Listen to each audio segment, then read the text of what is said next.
Patrick at Pals, and today we're here with Jim and his '05 Rubicon. Jim, let's take a look underneath the hood. Tell me about this. This is a 4-liter 6-cylinder, and it's got a supercharger on it. Tell me about that. How did that happen? So this is a Magnuson Supercharger twin screw, and they don't really make superchargers for this engine, so I had to search pretty wide, long and wide, for this supercharger. We found a place out in Arizona called 505 Performance that was able to take this supercharger and remill it for this engine. And so it was a really crazy build. I had to find someone where I lived in Atlanta because they sent it to me all in pieces. And so I found a place in Atlanta that was able to install it for me. Now this is a supercharger on an inline 6-cylinder. This is probably the only one. You were telling me there had to be some milling done on the unit in order to fit. They had to create a bracket for it and set it up on the side because it's not a V8 where it can sit in the valley. Now you're running about 7 pounds of boost with this? About 7 to 8 pounds, yeah. Must make this truck a rocket ship. Yeah, it moves pretty quick. I mean, even with all the additions to the vehicle, it really picks it up and moves it. It's still a light vehicle. It's about 4,600 pounds. So it moves it pretty quick. Now, if we look at the other things, a lot of times you see a 4-wheel drive vehicle and you say, yeah, it's just another 4-wheel drive vehicle. This is not that. Why don't you take a look at these wheels? Explain to me what I'm looking at with these wheels. So these are Hutchinson wheels. They're the civilian version of the military wheels. All of these bolts are actually real. They come from the other side. It's a 3-piece wheel where you have the one piece that comes in from the back, the piece that comes in from the front, and then you have a layer on the inside of the tire that really binds these two pieces together to bead lock it in the front, and it also bead locks it in the rear. And now I'm looking here, and I see this anti-rock bar. Explain to me what the anti-rock bar does for you. So the anti-rock has a tension bar that goes across the front here. It attaches to that, and then you can make an adjustment here, connect your quick disconnect mounts to the suspension system.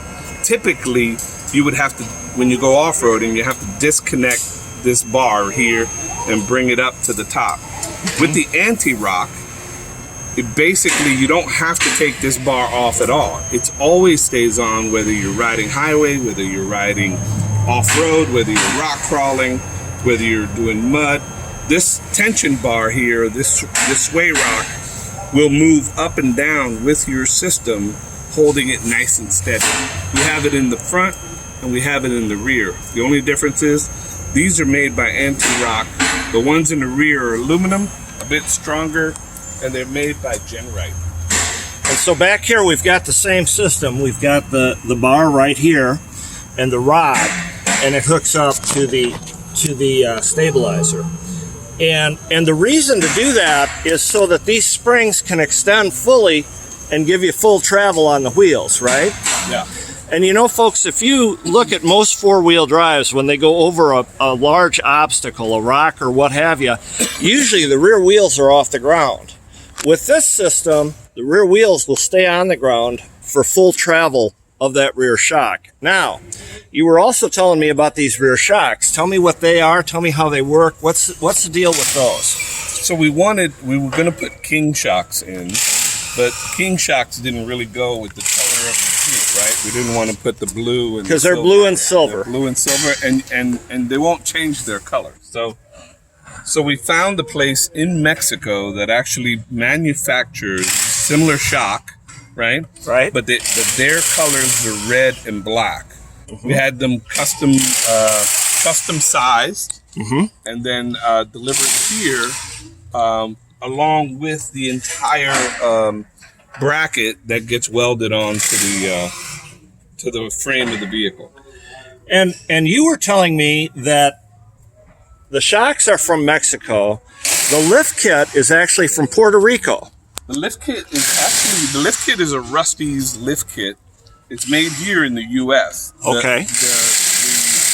The person that advised me, a gentleman by the name of Waldy in Puerto Rico, advised me that Rusty's was really the way to go. It's a lift kit that he uses quite a bit.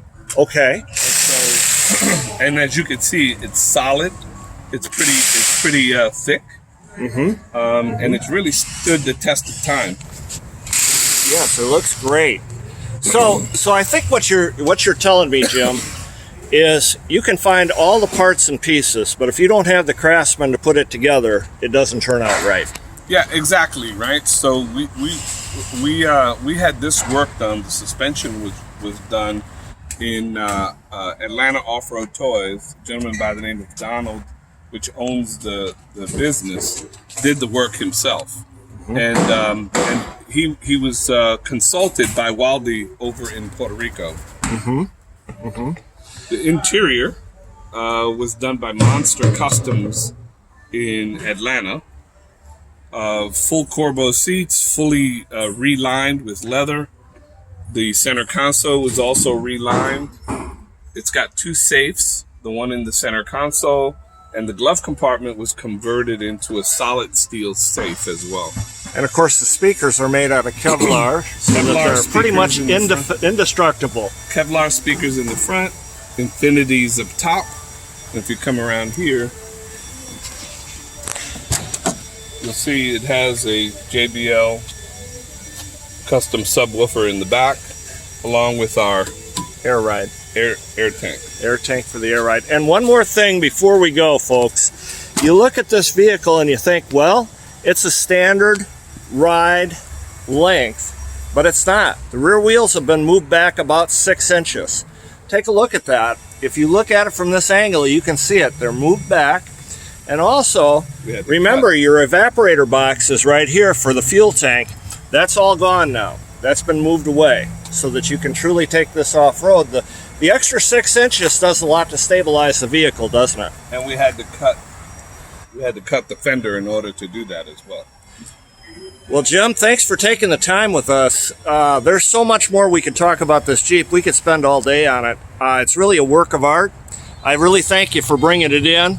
And come and see us again. If you've got a Jeep and you want it to look like this one, bring it to Pals. See you soon.